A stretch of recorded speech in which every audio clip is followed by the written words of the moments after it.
എല്ലാവർക്കും SR കറിവെട്ടിലേക്ക് സ്വാഗതം. പെരുന്നാളല്ലേ വരുന്നത്. 3 ഇൻഗ്രീഡിയൻസ് വെച്ചിട്ട് എളുപ്പത്തിൽ നമുക്ക് അടിപൊളി ടേസ്റ്റിൽ ഒരു പുഡിംഗ് റെഡിയാക്കി എടുത്താലോ.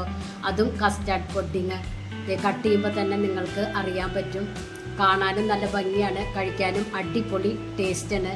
എല്ലാവരും ഒന്ന് പെരുന്നാളിൽ ഇതൊന്ന് ട്രൈ ചെയ്ത് നോക്കി ഫീഡ്ബാക്ക് ഒന്ന് അറിയിക്കുക. നമുക്ക് എളുപ്പത്തിൽ ഉണ്ടാക്കിയെടുക്കാൻ പറ്റും. അപ്പോൾ നമ്മുടെ പുഡിംഗ് എങ്ങനെ റെഡിയാക്കാമെന്ന് നോക്കിയാലോ. അതിനായി ഒരു പാത്രത്തിലേക്ക് 5 ടേബിൾ സ്പൂൺ കസ്റ്റാർഡ് പൗഡർ ഇട്ട് കൊടുക്കുക. കുറച്ച് പാലൊഴിച്ചിട്ട് ഒന്ന് കട്ട കെട്ടാതെ മിക്സ് ചെയ്തെടുക്കുക.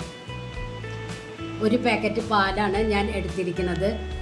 അത് 1/2 ലിറ്റർ പാല്. ഇപ്പം ഞാൻ സ്റ്റൗവ് കത്തിച്ചിട്ടില്ല. ഇതിപ്പോൾ അത് മിക്സ് ചെയ്തെടുത്തിട്ടുണ്ട്. ഇതിലേക്ക് ബാക്കിയുള്ള പാല് ഒഴിച്ചു കൊടുക്കുക. എന്നിട്ട് സ്റ്റൗവ് ഓണാക്കുക. കൈ നിർത്താതെ ഇളക്കി കൊടുക്കുക. മധുരത്തിന് ഞാൻ മിൽക്ക് മെയ്ഡാണ് ചേർത്തിരിക്കുന്നത്. 4 ടേബിൾ സ്പൂൺ മിൽക്ക് മെയ്ഡ് ചേർത്ത് കൊടുക്കുക.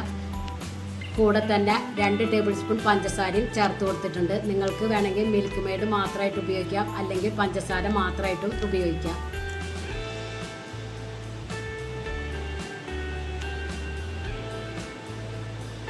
ഇതിപ്പോൾ തിക്കായി വന്നിട്ടുണ്ട്.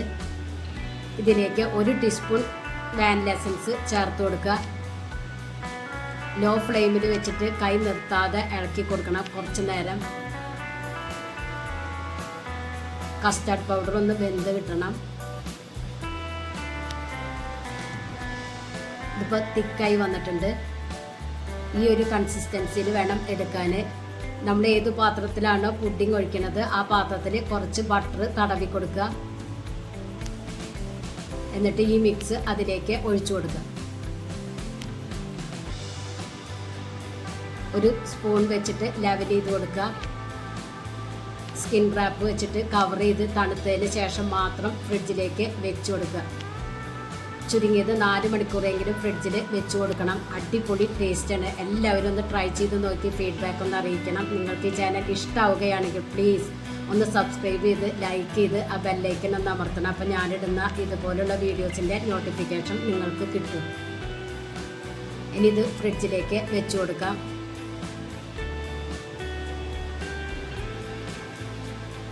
അപ്പോൾ നമ്മുടെ പുഡിംഗ് ഫ്രിഡ്ജിൽ വെച്ചിട്ട് 4 മണിക്കൂർ കഴിഞ്ഞു. ഇതിനി സെറ്റായിട്ടുണ്ടോ എന്ന് നോക്കാം. ഇതിപ്പോൾ സെറ്റായി വന്നിട്ടുണ്ട്. ഇതിൻ്റെ അരികൊന്ന് ലെവലാക്കി കൊടുക്കുക. എന്നിട്ട് ഒരു പ്ലേറ്റിലേക്ക് കമഴ്ത്തി കൊടുക്കുക.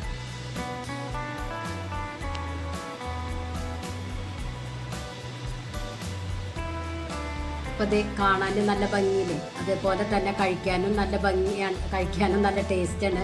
നിങ്ങൾക്ക് കട്ട് ചെയ്യുമ്പോൾ തന്നെ മനസ്സിലായി കാണും. എല്ലാവരും ഒന്ന് ട്രൈ ചെയ്ത് നോക്കി ഫീഡ്ബാക്ക് ഒന്ന് അറിയിക്കുക കേട്ടോ. ഞാൻ മുകളിൽ ഭംഗിക്ക് വേണ്ടിയിട്ടാണ് ചെറി വെച്ച് കൊടുത്തിരിക്കുന്നത്. നിങ്ങൾക്ക് വേണമെങ്കിൽ നട്ട്സൊക്കെ ഇട്ട് കൊടുക്കാവുന്നതേ ഉള്ളൂ മുകളിൽ. Thank you.